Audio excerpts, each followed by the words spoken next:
jumlahnya bisa lebih dari 1 gitu.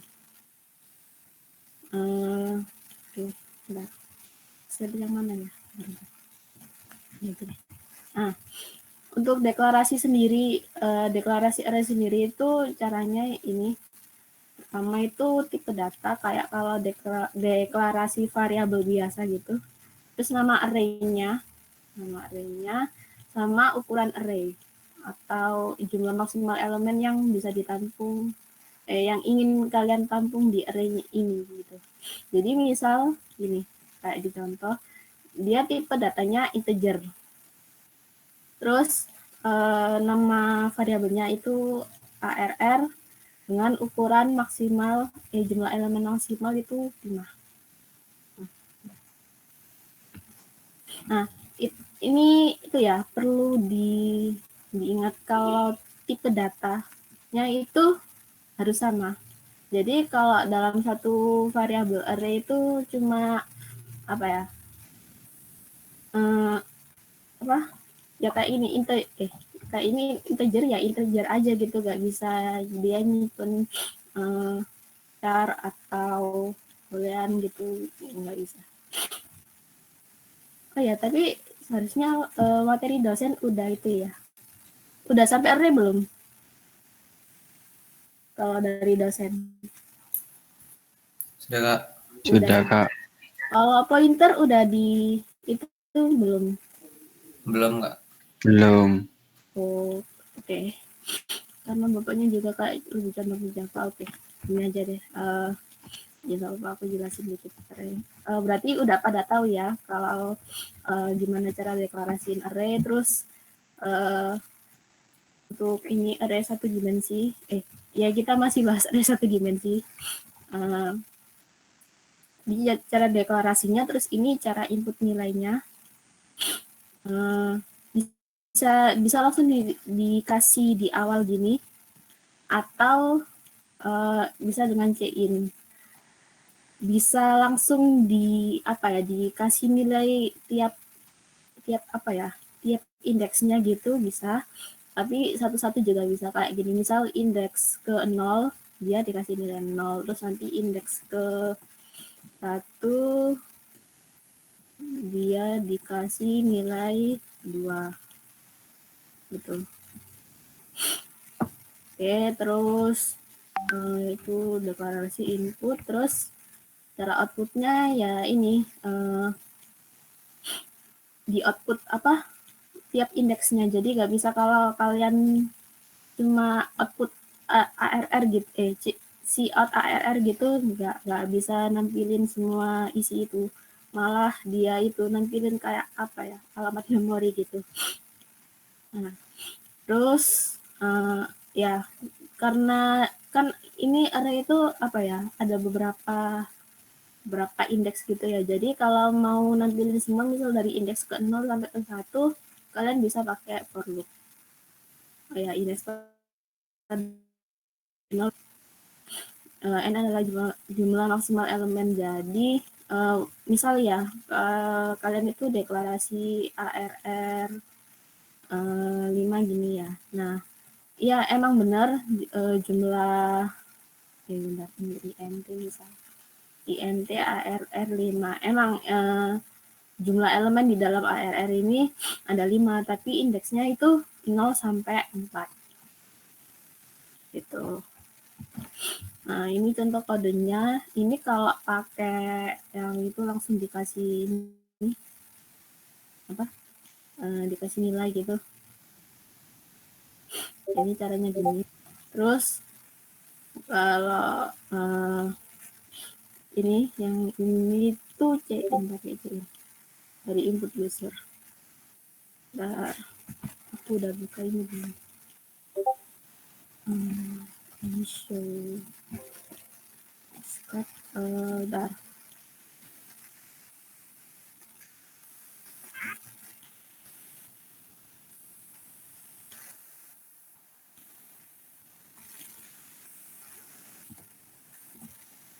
no. Ini yang apa tadi? Oh ya, ini sih sama aja. Nah, ini kan nah, ini kan ada apa ya, angka 0, ada integer angka yang isinya apa, ukurannya 5. Nah, berarti kan ada 5 elemen di sini. Nah, gimana kalau misal kita jalanin dulu deh yang ini. Aku compile, aku run. Nah,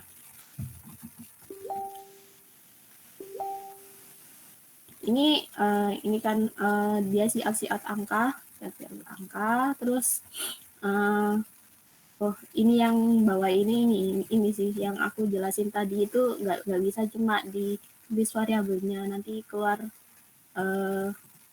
bukan keluar nilai elemen-elemennya gitu. Nah, makanya kalau siat itu harus tiap indeks gitu. Nah, gimana kalau misal aku hapus 1? Bisa nggak? Misal 2 gini. Ya, misal yang angka 2 aku hapus. Kira-kira bisa nggak ya? Kita coba. Nah, ternyata error. Nggak bisa dia. Terus kalau misal kita balikin lagi 2 ya. Tapi kita hapusnya di sini. Di sini misal 3 sama 4 kita hapus ya. Kita jalankan. Nah, jadi gini.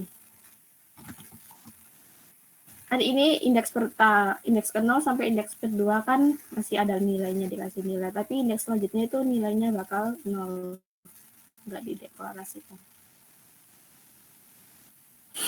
Oke, terus. Nah, itu tadi kan yang array 1 dimensi ya. Nah, selanjutnya itu ada array multidimensi. Intinya sih lebih dari 1 gitu. Ya nggak cuma 2, nggak cuma 3, bisa banyak.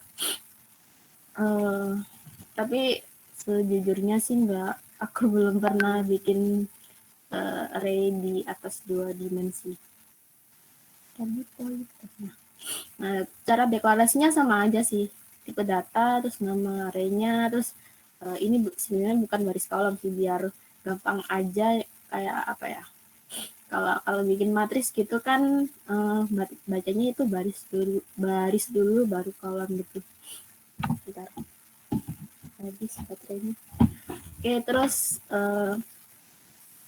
ya ini pokoknya yang di dalam ini tuh jumlah maksimum elemen gitu. Ada jumlahnya enggak? Oh, belum ada jumlahnya. Oh, jadi itu gini ya, kan misalnya integer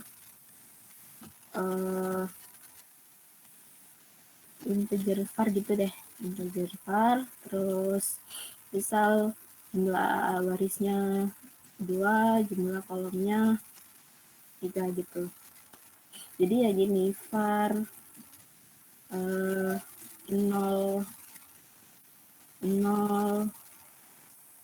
terus var 0, 1, dan ya itu yang selanjutnya sampai 02, terus yang bawahnya itu var 0, kok 0 sih, 1, 0, dan seterusnya sampai var 23 itu. Kok 23 sih? 2, indeks maksimalnya berarti 1 sama 2. Oh ya, berarti ini sampai var 1, 2. Sebenarnya sih ini enggak itu sih. Enggak ada bentuk-bentuk baris kolom gitu sebenarnya di memori juga itu enggak berbentuk gini juga kan. Ini cuma buat mempermudah aja, jadi bayangin kalau indeks pertama itu posisinya di indeks ke 00 itu posisi di sini, indeks ke 01 posisi di sini gitu. Cara inputnya sama aja. Mungkin yang agak beda di sini. Nah, ini ada lebih dari satu pasang kurung kurawal kan ya. Nah, ini tuh di sini kan 3 barisnya 3, kolomnya 2. Nah, berarti ininya 3 di dalam kurung kurawal yang ini tuh ada 3 pasang ini. ada 3 baris atau 3 pasang kurung kurawal lagi. Terus di dalam kurung kurawal itu ada 2 elemen. Gitu cara bikin, cara inputnya. Terus cara si outnya juga sama aja sih. Oh ya, ini indeks tadi 0 sampai n-1. Outnya sama aja. Kalau arraynya banyak pakai for loop, kalau arraynya dikit bisa pakai si out biasa, terserah sih. Ini contohnya. Jadi misal aku deklarasi ini variabel baris sama kolom buat indeks array-nya. Terus aku bikin variabel array, masukin nilainya di sini. Di sini kan barisnya 2, kolomnya 3, berarti ini ada 2 pasang kurung kurawal di sini. Terus di dalam kurung kurawal ada 3 elemen. Kalau mau si out nilainya itu bisa pakai for loop ini, pakai nested for loop. Jadi kalau ini yang for loop terluar itu dia buat barisnya, terus for loop yang kedua itu kolom. Jadi itu nanti dia itu gini kan, baris kolom berarti ARR yang diisi out pertama berarti ARR 0 0. Terus yang si out ke selanjutnya ini ARR 0 01 berarti ya. Terus yang selanjutnya ARR 02, ini indeks ya, maksimal berarti 2. Terus yang selanjutnya ARR 1 0.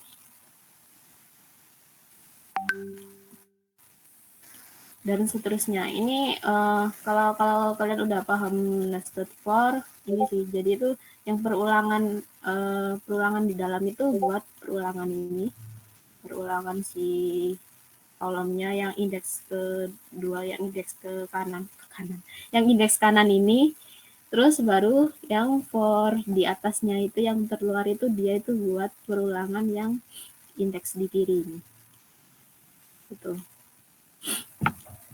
Terus oh ya, sebelum masuk pointer ada yang mau ditanyakan?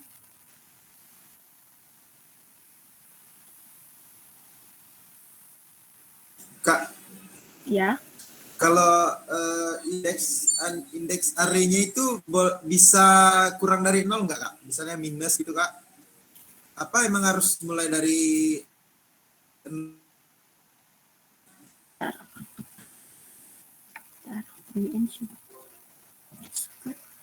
Coba aja sih, aku nggak pernah nyoba. Bentar, kita coba aja. Kalau penasaran itu oh nggak itu, oh iya sih. Bentar. Ini aja deh.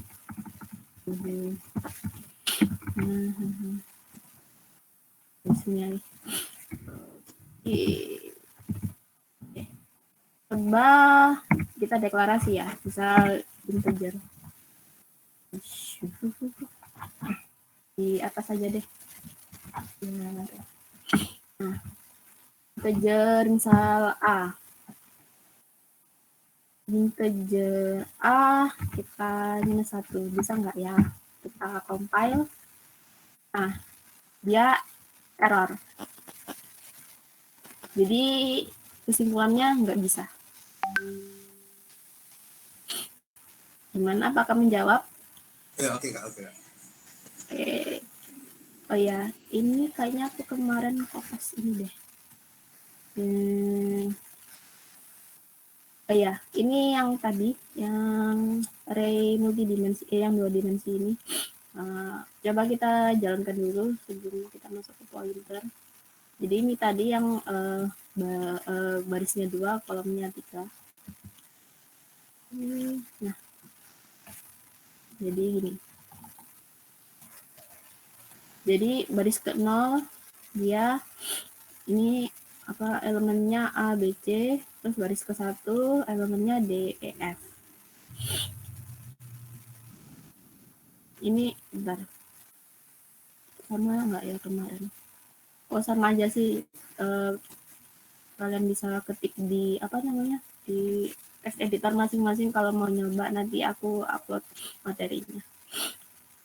Oke, ada lagi yang mau tanya? Bentar. Bentar.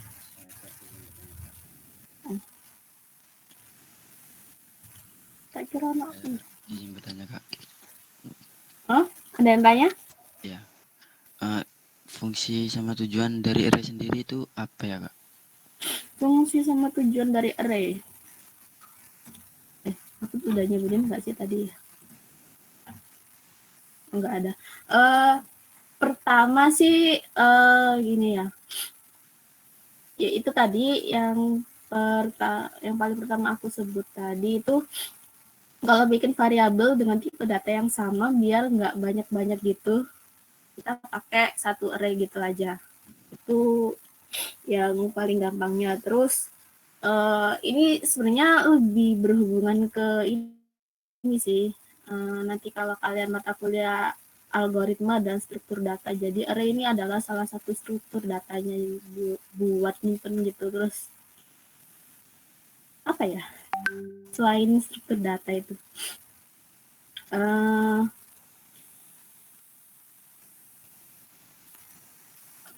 bentar, aku agak bingung jelasinnya karena emang ini sih lebih nanti itu kalau mata kuliah ASD itu kalian bakal butuh ini mengetahui tentang array sama pointer. Tapi kalau sekarang array itu ya buat pemdas ini mungkin buat ini sih biasanya kalau disuruh bikin matriks atau ya biar gak banyak-banyak nyimpen gak banyak-banyak bikin variabel gitu. Mungkin Tio ada tambahan? Iya, kalau fungsinya matriks ya, kalau misalnya kalian pengen buat datanya banyak gitu, nah nggak mungkin kan kalian bikinnya satu persatu kan. Nah jadi ya gunanya array itu biar kalian lebih hemat dalam pengodingannya, lebih mudah juga. Ya terus kalau misal kalian nyimpen apa beberapa nilai gitu ya, kalau beda variabel gitu kan kita nggak bisa searching nilainya gitu. Kalau kita taruh dalam satu array kita bisa nanti apa nyari nilai atau mungkin sorting apa sorting itu mengurutkan ya, tapi itu nanti kalian pelajari di algoritma dan struktur data gitu ya. Gimana Kak, ingin bertanya saya, Kak. ya? Ini Kak, kan kita udah kasih lihat tuh cara ngeluarin